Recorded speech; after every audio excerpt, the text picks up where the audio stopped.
everyone, and welcome to the Creator AMA for the Era of the Consortium 10th anniversary. When I started, I had no idea that Era of the Consortium was going to last this long. I could not have predicted that. But thanks to some help that I've had from various individuals over the years, and from the backers who have really made this come to life, we've published every book from here to here is an Era of the Consortium book. That is to the end of the white. Is an Era of the Consortium book that has been funded by a Kickstarter with amazing backers who wanted to see this game come to life. So here we are. I'm here to answer any questions that anyone who decides to post on the Discord would like to ask me, and I hope that you enjoy the answers. I'm going to do my best to keep it as entertaining as possible. First question from Douglas. Era of the Consortium has got a solid number of expansions over the years. Which ones would you recommend after the main rulebook as read this next material, and why? Wow. Kick off with the easy ones, why don't we? So, Era of the Consortium has a core rulebook. It's 300 pages long. A lot of that is history or background setting for the world. There are, as observed, a large number of expansions, 18 to be exact. And in terms of what you should read next, I think that really depends on what you're looking for. So, in terms of a campaign, there's the time travel campaign, which is a really nice long campaign. It's 50 sessions long now, and I'm hoping to get it to 60 by the time we're done with our next Kickstarter, which will be celebrating the 10th anniversary and coming out in just a couple of weeks. So I'm hoping to get that to 60 sessions. That will keep you going an extremely long time, I would like to think. If you want something that continues the story, like you want to know exactly what happens next, I've got to answer the fifth race.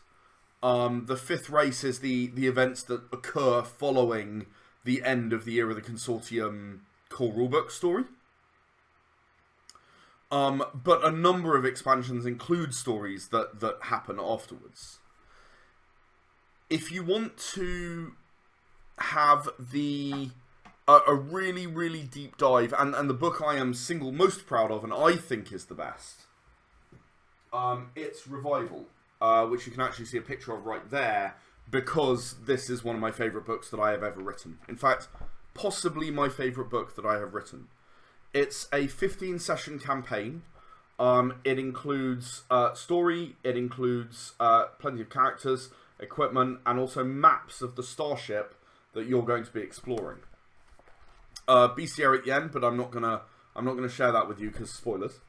But yeah, definitely Revival would be the single book that I am most proud of.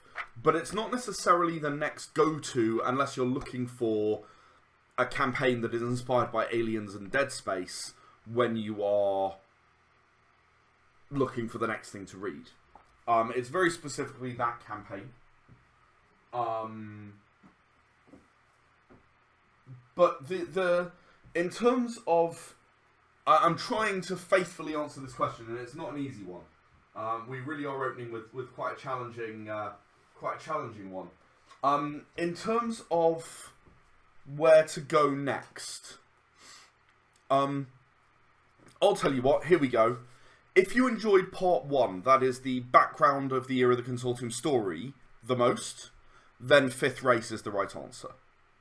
If you enjoyed part 2, which is character creation, I would say probably Predictive Genetic Algorithm is the right answer. That lets you create your own alien race with loads and loads and loads of new options that are unique to this book. You can create any kind of alien race using this. If you enjoyed part 3 the most, then right now it would probably be Free Trader. But I don't think that's a perfect fit for everybody. this is about cargo and trading. I mean, you can see some prices there for all the different types of cargo you can carry. So if you enjoyed part 3 because you like the idea of like doing the trading across worlds thing, this. If you enjoyed part 3 because you like all of the equipment options available in Era of the Consortium, well, I have a plan during the next Kickstarter to finally produce the book that I've called The Armory. Well, the working title was something different, but you'll have to ask me about that because it involves swearing in order to tell you what the title is. But The Armory is intended to give you background, not background, sorry, why did I say that? The Armory is intended to give you new varieties of weapons, ways to upgrade them. I've taken a little bit from Era Dead West in my inspiration for it, about being able to make your own weapon your own way. So a lot of bits and pieces are available there for us to do. And if you like part 3, I think that'll be for you. If you like part 4, which is the rules, probably Rapier is the best addition for you. Or maybe New Dawn, but I'm going to go with Rapier as a choice. And say it's Rapier because Rapier introduces brand new rules for hacking. So if you are a computer hacking character, you are sort of able to have a unique and different way of approaching hacking with Rapier. If you enjoyed part 5, then you're probably looking for a campaign, most likely, in which case I stand by revival or time travel, depending on how many sessions you think you want to run.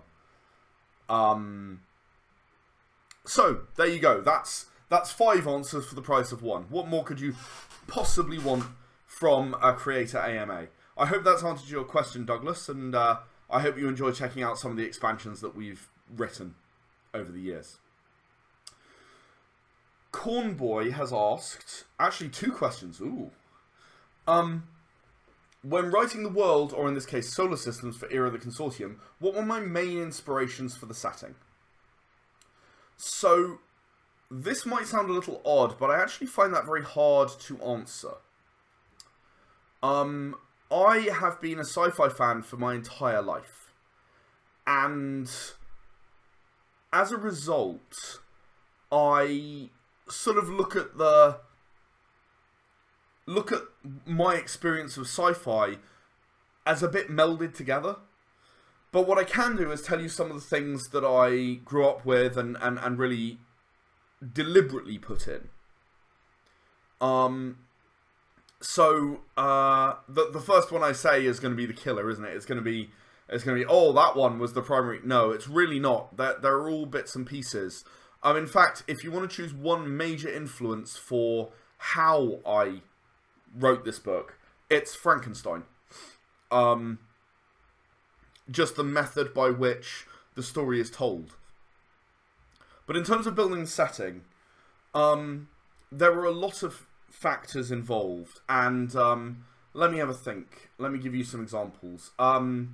Mass Effect was not a huge influence on the original version of the Consortium, but I played it after I'd originally created it, and I did really enjoy it, and it became more of an influence over time.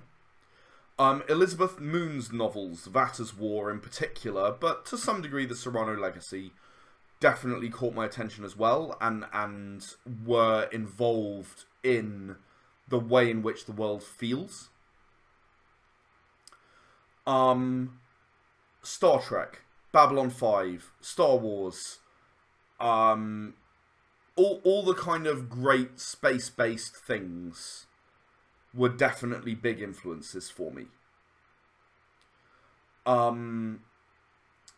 Let's have a think. My brain, I'm sorry, is not cooperating just at this second. Farscape deserves a mention for sure. Warhammer 40,000 did inspire some bits, but not the bit that most people would assume, which is the shape of the heavy armor. More things like the Tyranid hive ships floating through space. That sort of thing was an inspiration to me. as someone who played Tyranids in Warhammer 40,000. I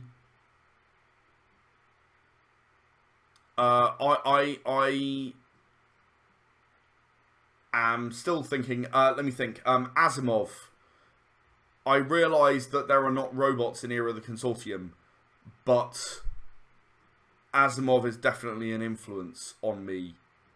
I would definitely say Foundation in particular. Foundation and Empire in particular, I should say.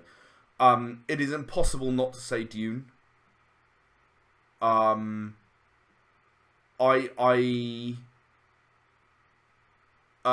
are a number of small computer games. There's one called Chrome from the 2000s, early 2000s, I think. Homeworld. Starship Troopers, in fact. Not surprisingly with the Bug War. But that was sort of... That is a bunch of things, and there are a bunch more things. If you look through the work, I think you will see inspiration from a variety of places. And some of them might even be quite unlikely places. But I hope that answers the question. It's probably the best of my ability to answer the question. I'm struggling a bit to lay my finger on specific things that I can tell you. The ultimate answer is a lifetime of watching sci-fi. Reading sci-fi, playing sci-fi, enjoying science fiction stories. And I took the bits that I liked and I changed the bits. One of the people who participated encouraged me very strongly to have pirates involved. And I'm still slightly suspicious that that was just because they'd just played Assassin's Creed 4 or something. You know, it's about 10 years ago, it's about right. So, lots and lots of things. The second question from you is, what was your favourite species to come up with when designing the system, and were any that didn't quite make the...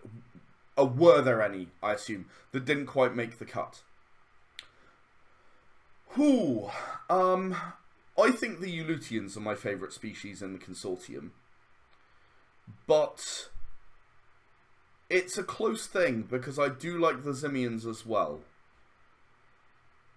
Zimian politicians are basically project managers. I projected a lot of what I think my job role, because I am a project manager in real life, I think most people know that.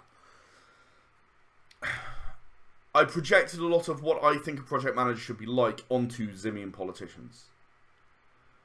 And I actually enjoy that most people misunderstand what a Zimian politician is supposed to be. I realise that sounds a bit contrary, but I do. I like that. But the Eulutians are broadly what I think my general approach aspires to, which is about complete freedom for the individual as long as they are not harming anyone else. And what you might define as harm does vary person to person, culture to culture. But I believe that the Eulutians and their belief in the good of the whole along with the good of the individual is the way that my ideal society would be built. It was really important to me when designing the alien races that they were not, and I don't mean any offense to Star Trek, I grew up with it, but most of the Star Trek races are basically humans with a little bit of an exaggerated personality. I wanted to really find a way of delivering alien races that feel different and don't just feel like humans with a slightly exaggerated personality trait. I think the Eulutians probably do that better than any of the other species in the Consortium. And the Pleangrathalon probably do at least well. Out of the 5 races that are currently canon. There were loads that didn't make the cut. I came up with dozens of ideas. But most of them were weeded out. I actually dumped everything, and the original version of the book was only going to have humans, Eulutians, and Simians. And I was persuaded by actually my artist to add a fourth alien race, which is the Valithi, to the core rulebook.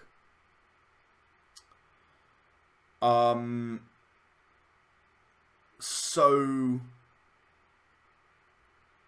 yeah, there were a lot that didn't make the cut, but most of them were non-unique enough that I didn't like them that much. A big inspiration for me for alien races, and also for predictive genetic algorithm, was an old computer game, old now, called Master of Orion 2. And many of the species that I created were inspired by races from that game. The Simians were inspired by the Klakons. The Eulutians were some unholy combination of the Trilarians and the Meklar. Which I then adapted and changed and made mine rather than the way that they were in that game, obviously. That was the way that I wanted to approach this. And it seemed to work. And as anyone who's read The Fifth Race knows, there are 7 chosen races. It will probably not shock most people who know me and my method of creating that I do know what the 7 races are. For anyone who hasn't seen it before, there is this image here on the side of a Pliangrathalon ship. And the 6th and 7th chosen races, well, they have not shown up in Consortium space yet. But I've frequently said that the era of the Consortium is the first 500 years of the history of the Consortium. There is a lot more to come. And I don't know when that's going to happen. I don't know what it looks like exactly. I've got a lot of ideas, a lot of things I want to do, and I've not got around to doing them as quickly as I might have hoped when I first started. But I think the exchange for not doing it for, let's say, the existence of Era Lost Legend, Era Forbidden, or Chosen, or Empowered, or even some of the pockets, Hitman, Kaiju, I don't regret not having got there yet. There's plenty of time. I am still relatively young. At least I like to think I'm relatively young. And a bunch of people told me, like, within a few days of each other a couple of weeks back, that I look like I'm 30. So, I'll just behave like I'm 30 and call it good. Pretend that I am 30. We'll go with that. So I feel like I have plenty of time remaining.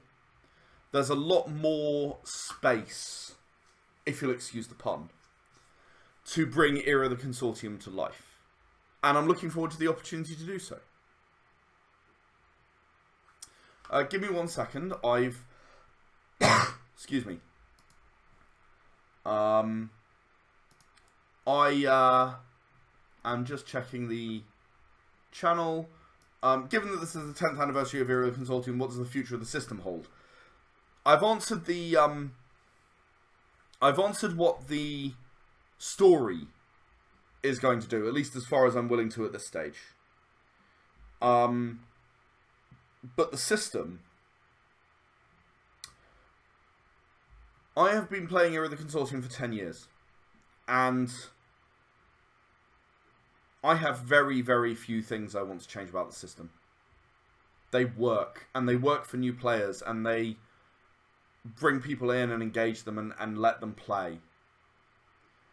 And as a result, I really believe that the Era D10 system is what I want. There are a few exceptions. I hope one day to fix the initiative system, because I really don't like the initiative system. It is not intuitive. You introduce someone to the game who's never played a role-playing game before, they sit down, they're told to roll initiative, they pick up 7 dice instead of rolling 1 dice and adding it to their initiative number, I just copied what everyone else does for initiative. And I regret doing that, but I also have not come up with a better idea. I think that I will, eventually. I've tried a few things in my head, but I've never really come up with something that I like. Rolling dice and checking over a threshold is really what we should be doing. I just don't quite know how we get there.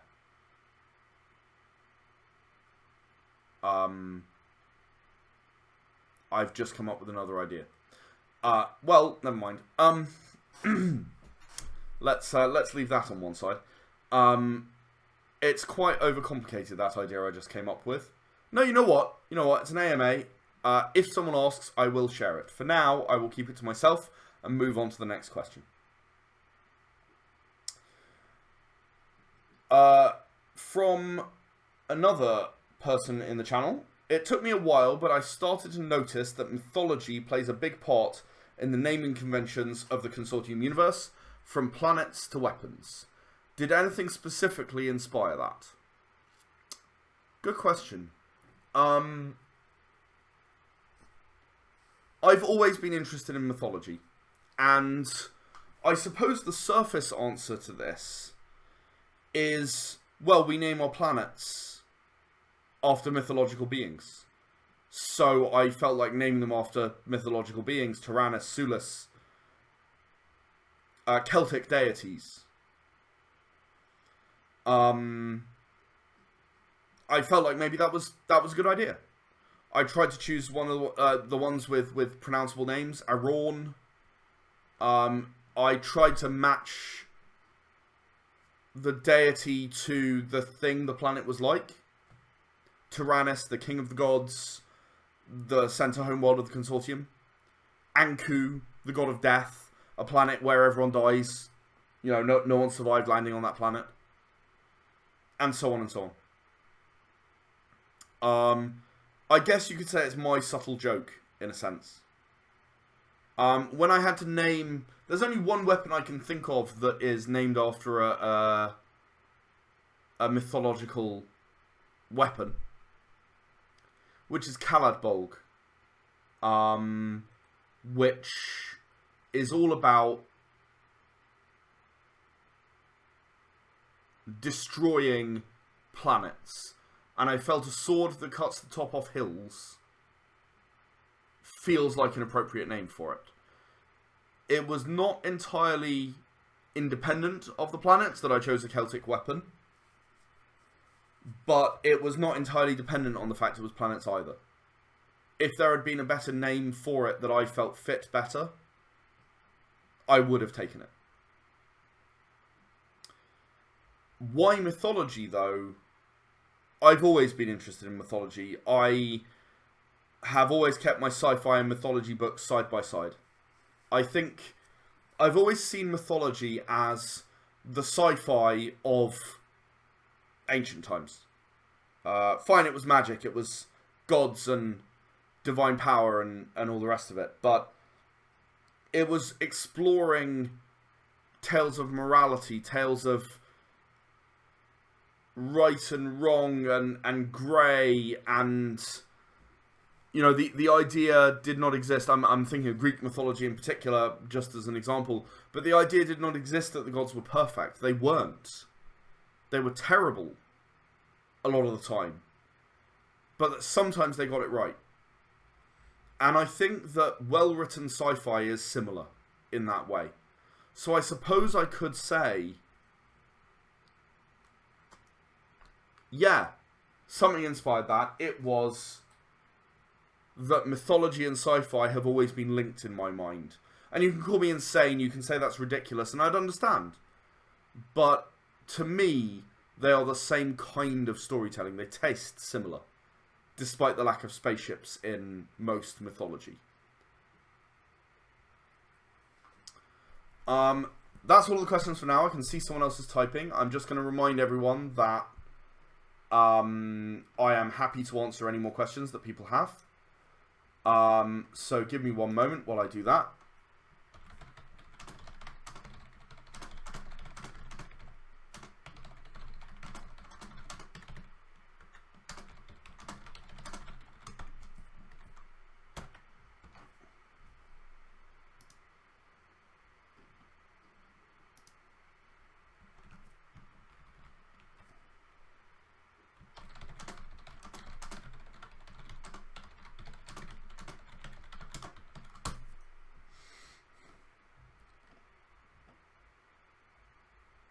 Right.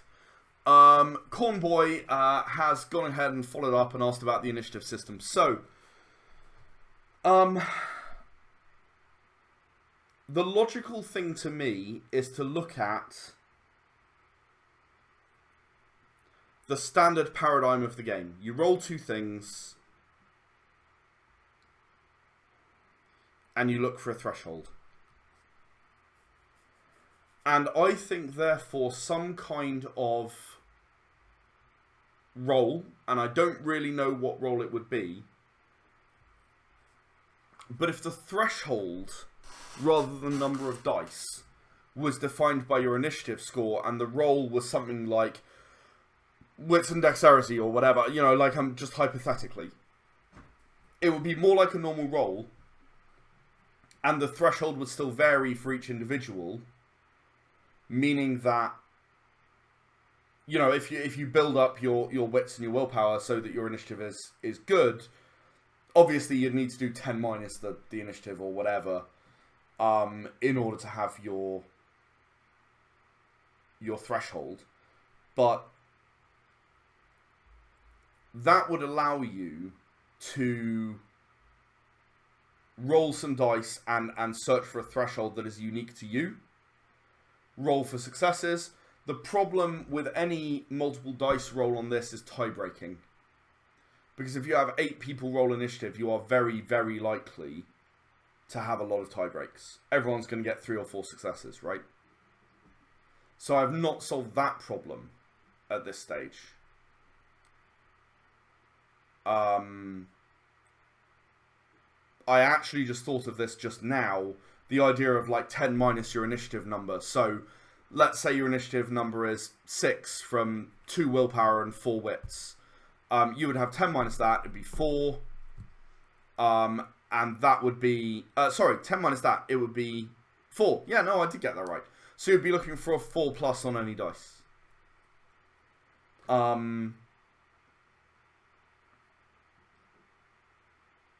That might work. I am somewhat dubious that it would be entirely the right answer. I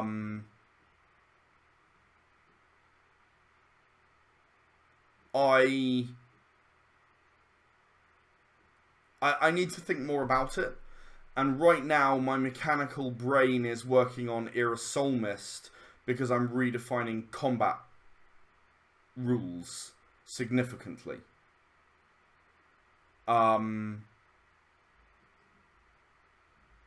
So that's what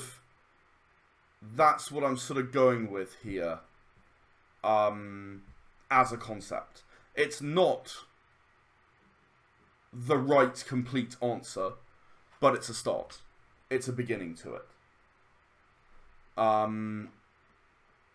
And there's more to come, I'm sure. I just need to work it out. THX asks, what is one of the funniest memories you have from a session? Funniest memories from a session. Well, I probably ought to disclaimer this. My memory is not great. It turns out that when you're under a large amount of stress, your memory starts to fail. So that's interesting. The funniest session that I can remember was actually very recent, because most of the memories that stick with me are not funny. They are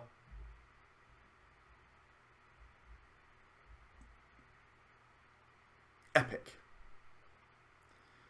And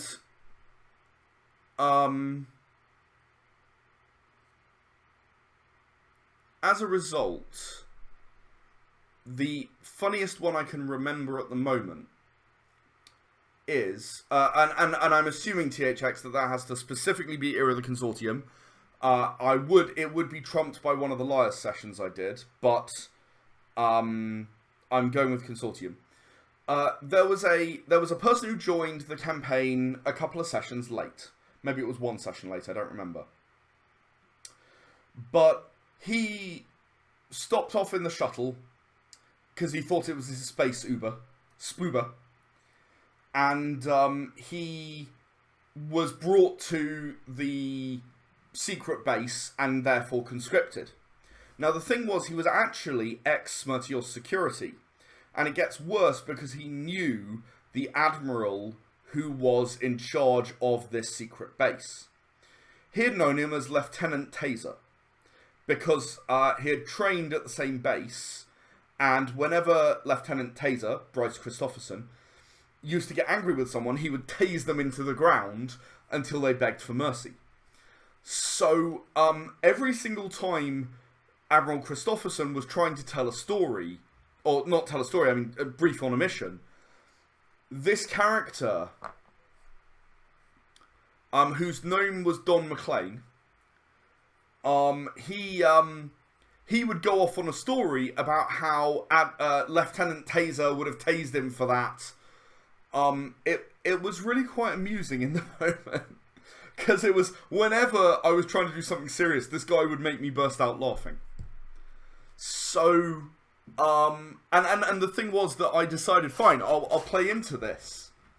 And what we did was develop this rapport between the two, where Admiral Taser's kind of grown up from he was in his mid-20s or whatever when he was a lieutenant, and he's kind of grown up a bit by the time he's an admiral. So he's not like tasing people anymore, and he's kind of like, yeah, and sort of a bit embarrassed about that he was that impulsive in his youth. And I thought that was quite a lot of fun. I thought it was a bit of a giggle. So, yes, I quite enjoyed that. Era of the Consortium, I don't run hugely comedic sessions. I mean, there are always comedic bits and pieces that can be added, but it's never my primary focus when I write and run a session. I don't really consider myself a really, really comedic GM. I'm not. I'm trying to tell a story that matters. And while you can do that with humour, I struggle. So most of the comedic stuff I come up with is very not serious. That's generally the way it goes. So I think that answers what is one of my funniest memories from a session. Do I have any of my original inspiration artwork? Well, Drew is asking this, and Drew knows very, very well exactly what the original inspiration artwork looked like. And that's why he's asking, I'm sure. I don't have any with me, per se. I wonder if in my art book, I've probably got at least some concepts from the second round of artwork. Yeah, that's Victor. That's not... Here we go. Here is some concept art for the Ulutians from the very beginning. These were done by the amazing Cassandra Kennedy, who I worked with for about 6 months, doing concepts of everything. From Ulutians and Ulutian suits, to Zimians. There's one that I really want to show you that she did, which was a Zimian hatchery. This image here is a Zimian hatchery. It's the only image of that exists. I never really made another one. But she did a whole bunch of, these sorts of, what do the eggs look like? What do the Zimians look like? What do the babies look like? And all the rest of it. She even did an entire A4 page of heads for what the Zimian antenna might look like. And I don't believe I included it in this. No, I didn't. So I do have that. I also have this, which was the first concept from the first image that we did for Era of the Consortium, which was the Last Anesthetic unit, this image here. But this was the first concept for the armor. In fact, along the top are the first concepts of the armor here. Heavy, medium, and some light armor at the end. And also Styx Tyrion the way he ended up. These were done by a different artist whose name escapes me, and I'm hoping... No, I honestly can't remember. I can't remember which one of these names he was. His name escapes me now. I'm sorry. I'm sure I could go look it up somewhere, but it might take a few minutes, and I don't really want to leave you waiting. So I do have in the Art of the Consortium, which is a hardback. It was uniquely produced for the 5th anniversary. Maybe I will print some more for the 10th anniversary. I am actually undecided on that. It's an interesting idea that I have not really thought about. Yes, I do have some of the original artwork. I do have the original inspiration artwork where the file names were so long that I had to shorten them down because they were literally a description of what it was. And I then grabbed various images off Google image search and threw them together, and I was like, this with this, and this, and this, and did the best I could in paint, basically. I worked with a number of different artists to bring those to life, including Cassandra. And what resulted was what you're now able to enjoy in the Era of the Consortium artwork. There's a couple of big players in Consortium lore. Were any characters inspired by real people? Now that's an interesting question. Yeah, actually a lot of them were. Prior to creating Era of the Consortium, I played World of Warcraft for many years. In fact, I have a figure print of my character over here, just in case you're interested. Here is my character. This is Zille. Yeah, I did the work, and I did actually have Thunder Fury and the Warglaive of Asaroth. That's what I had.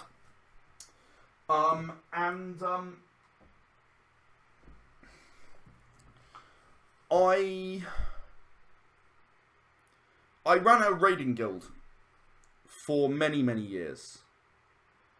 And within that raiding guild, there were a number of people who, when I came to make Shades of Vengeance, it is actually named after Vengeance, which is my raiding guild, and was for 7 years.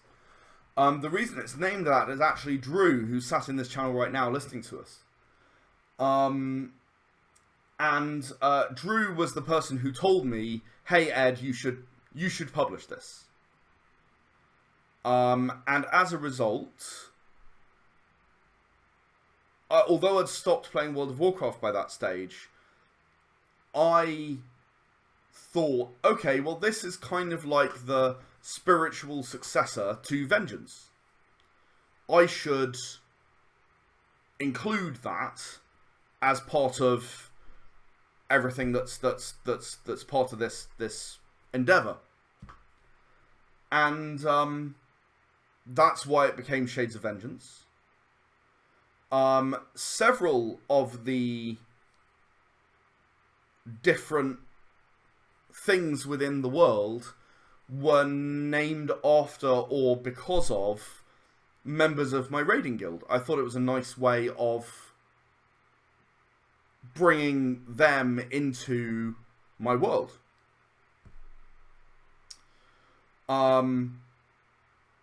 Drew, which is short for Drunilla, which was Drew's character's name, became the Willa suit. Kiri suits, the Kiri suit name came from my ult. I had one ult in World of Warcraft in all those years, which was a Draenei shaman called Kitri. I dropped the T, seemed inappropriate for the Elutians. Selena Hayden is named after someone from my guild, Selena. I'm just trying to think now. Obviously to me, Elliot Dragon, who I think when I first created him, I didn't really intend for him to be the character that he is. But Elliot Dragon was named after a very good friend of mine who played with us very frequently. The characters that we met, Zile, The name of the ship and also the character in Stellato Unit was named after my character Zille that I just showed you. So many of the characters are inspired by real people, or at least the names for them are.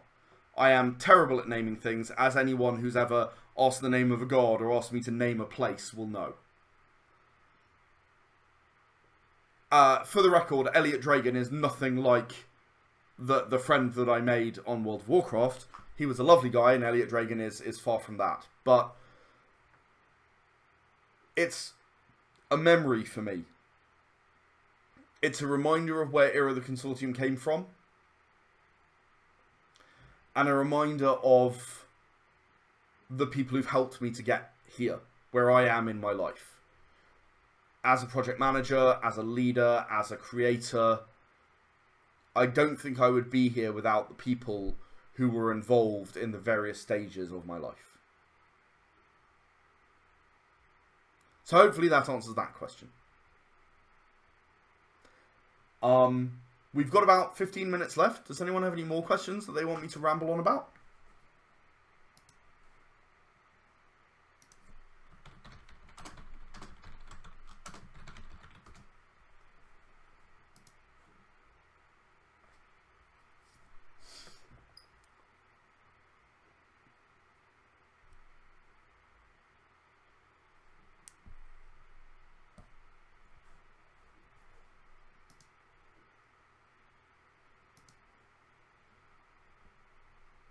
Cornboy is typing, so I'm just sort of watching with bated breath. Ooh. Ooh. What do I think is the best thing about the Era D10 system as a whole? I'm going to give you two answers to that because I think I can interpret that in a number of different ways. The best thing about the Era D10 system is that anyone who can count to about 10 can play it. You roll a dice, you roll your dice, you count your stats that are called out, you find them on the sheet, you roll your dice, and you know instantly whether you've succeeded or failed. You're not looking to the DM to go, that's a 14, is that enough? You already know. You already know whether you rolled lots of 7s or lots of 1s. You're told the threshold before you begin the roll. So, from the moment you roll the dice, you, the player, are in control. It's not the GM who decides whether it's enough. You know when you roll the dice. I think that is what sets the Era D10 system apart from many other systems that I have played.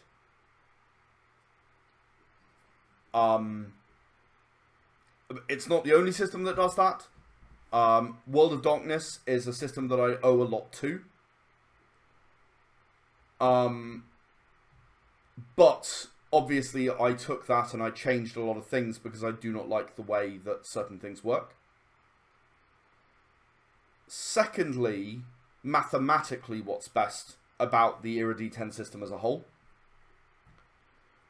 is that it models a bell curve really quite well. Meaning that you are better, if you are better at something, you are less likely to critically fail. That's just the way it is in real life. The better you are at something, the more likely you are to have more successes. And you are less likely to critically fail.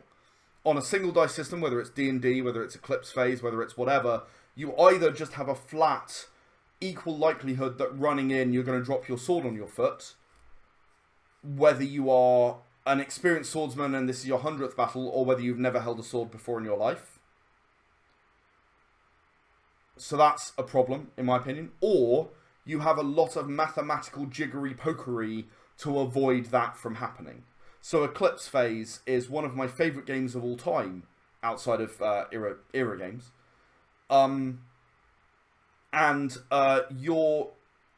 You've got to figure out what your critical fail number is on your D100.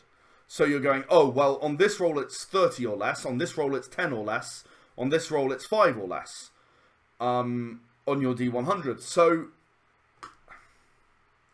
you're resorting to modifying your number through arithmetic, rather in order to try and account for the fact that it is a fundamentally flawed way of modelling reality that no one will really accept.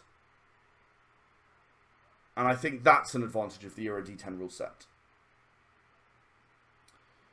If you mean what do I think is the best mechanic in the Euro D10 rule set, spoilers, I don't think it's initiative. I think it's the kill threshold. I think the kill threshold changes combat from a long drawn out grind to giving the GM the option between having the epic last stand where everyone is running at you and you are trying to you're trying to hold them off and you can mow them down, or a boss walks in and you can't mow them down. You have to whittle them down through their health. And it's very powerful and easy for the GM to make that decision, because all you have to do is decide what level of armor they're wearing, pretty much. It's hugely advantageous in reality when playing to be able to modify that and control it as a GM. So that's 3 answers to 1 question.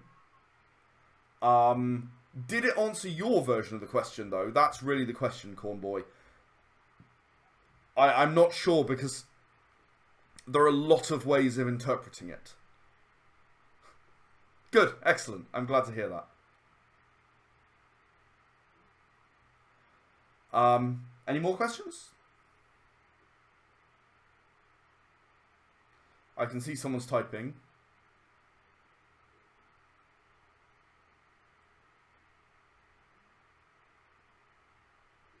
Waiting with bated breath over here. I'm excited.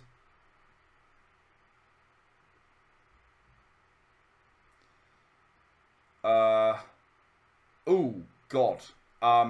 Wow. Wow. Okay, let me read the question for you. Someone waves a magic wand and you get to make a dream consortium project with a dream team of creatives, living or dead. Who are they and what is it? Wow. Wow.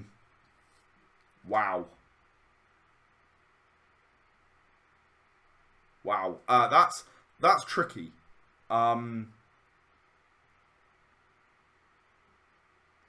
Right now, the area of the Consortium project that I want to make most is the Echoes of Hope movie.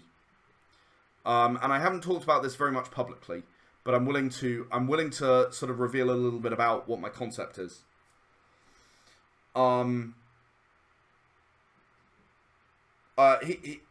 question does say make a dream consortium project with a dream team. It doesn't say that I have more budget than I actually have, so I'm going to keep it real for now.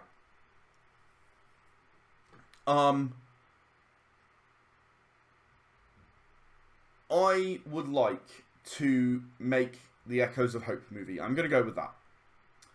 And the Echoes of Hope movie is a movie that is about the Camarga, which is the starship that brought humanity to Tyrannus. And I've just realised that I've answered today's question in the Consortium quiz challenge. So, the Camarga, I always intended more story to be there for the Camarga than I was able to fit into the core rulebook. In fact, a huge amount of stuff went on the cutting room floor, most of which ended up in the definitive edition, but not all. But even prior to things going on the cutting room floor to cut it down to 300 pages, I'd already cut stuff. And one of those things was life aboard the Camarga. Now, the Camarga, it wasn't supposed to come to Tyrannus. It was supposed to go somewhere else. But, and I don't explain in the core rulebook why, they travelled for 1,000 years rather than 300. 1,000 plus. nearly 1,100. And they didn't carry cow embryos, horse embryos, cats and dogs, or animals of any sort, really. They did carry some seed stock, and they only carried about 750,000 people. But if you look at the image of the Kamaja travelling through space, in fact, let me grab that for you.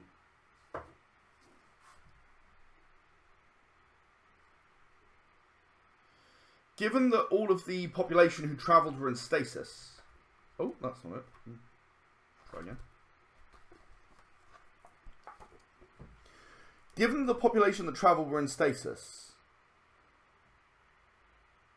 and that this is another ring on the Kamaja, and there are at least 2 rings you can see, I think it's quite hard to escape the idea that there was more. There were more people on the Kamaja, more things, more stuff that you would need to make a colony. Even emotional support dogs. I'll be able to grow some. And Echoes of Hope is the story about why all of that happened.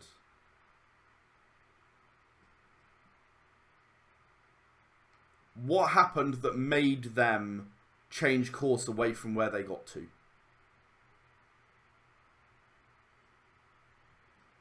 It's quite an intense story. It's been written as a feature film. And I would very much like to make it. But the question also asked, who would I make it with? And I'm just going to throw some names out now. I think Michael J. Straczynski to look at my concept and help me improve it. I respect that man and his creativity and his creative instincts more than I can easily say. I don't think he's the best writer in the universe necessarily in everything he does. But I do think that his creative instincts are excellent.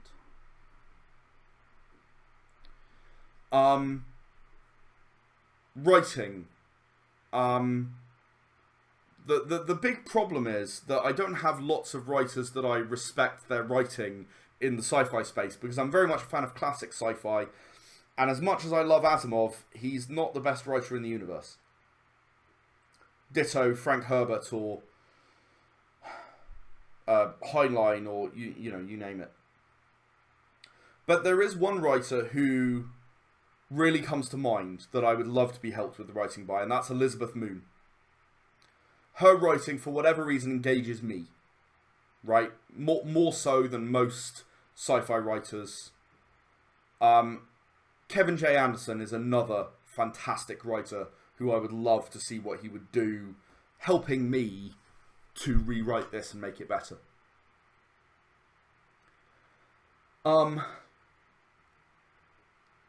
Obviously, the movie needs to have a director, and I would have been an idiot not to say Steven Spielberg directing the movie. He is likely to look at this in a different light to anything I could imagine.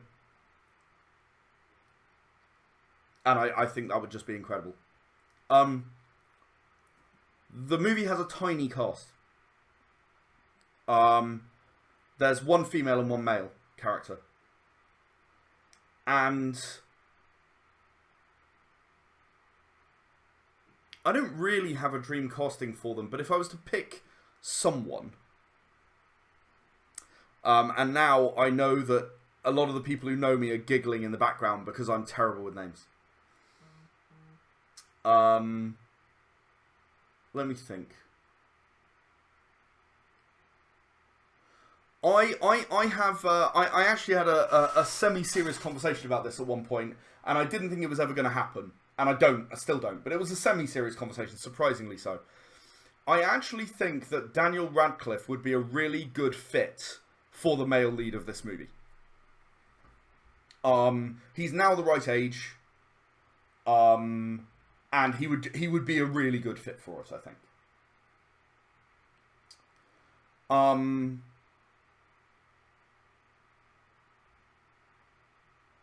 The female lead, I'm going to struggle with this one. I'm going to struggle a lot with this one.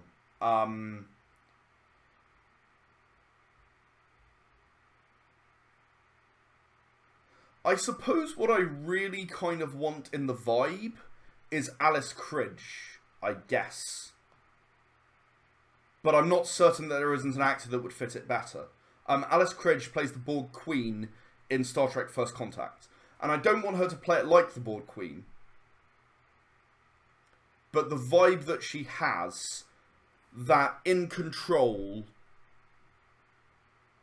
is what I want. The only thing is, I also want a little bit of manic in there, and that makes her not quite right for it. And I don't really know the answer to that. I will say that in terms of the music, someone like Danny Elfman, who has just done it all, or to choose a slightly more esoteric choice, Jack Wall, who did the Mass Effect music. I enjoyed his music very much. It really touched me and affected me in sci-fi terms.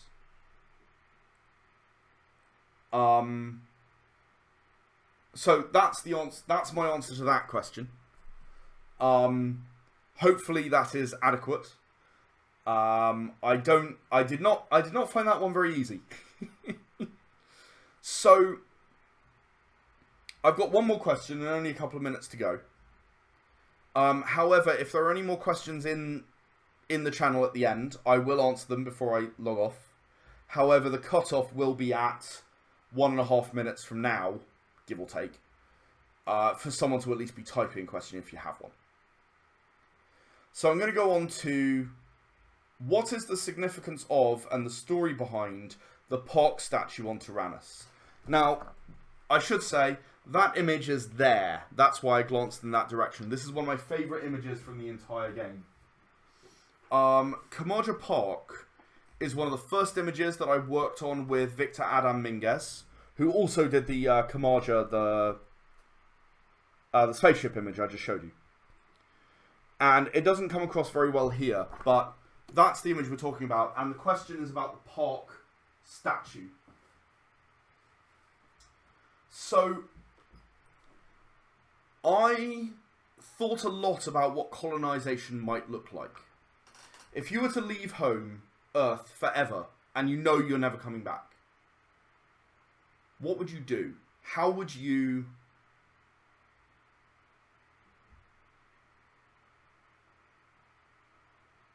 remember Earth? And what I thought of was a stone. Something that's made of different materials to anything you're going to find. Subtly different maybe, but different to anything you're going to find on any other planet. You bring a chunk of Earth with you. And the Park statue, while the Kamaja had been travelling for 1,100 years, it more or less crashed. The stone melted into the hull. And it was inseparable, more or less. Without destroying the stone, probably.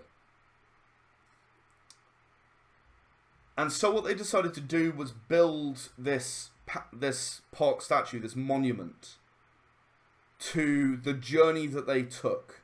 Not just where they came from, but the ship that took them as well. The park became named Kamaja Park. And there is a law in the Consortium, it's canon. There's a law that the sun, you cannot build a building so the sun is obstructed from rising behind the statue. All the way to the horizon. You are not allowed to build a building. So every day, the sun rises behind that statue. reminding everyone that Tyrannus was a new start for humanity. And that's the story. That's why that statue exists. It's just a piece of the history that they wish to remember. And on that note, we have actually completed this 1 hour Q&A. Ask me anything. So, thank you everyone for participating. Thank you for watching, if you're watching this and watching the end. There are still many days remaining in the Era of the Consortium 10th anniversary, and I would like to invite you to join us for the 24-hour game, for the quizzes, for the memories, for the adventures, for the characters. Come and be part of Era of the Consortium. Even if you're seeing this far after the 10th anniversary, this game is here and it's survived for 10 years. And there's a reason behind that. Come and find out why. I don't think you'll regret it. Thank you very much indeed for watching, and I hope to see you soon on our Discord server. You'll find the link in the description below.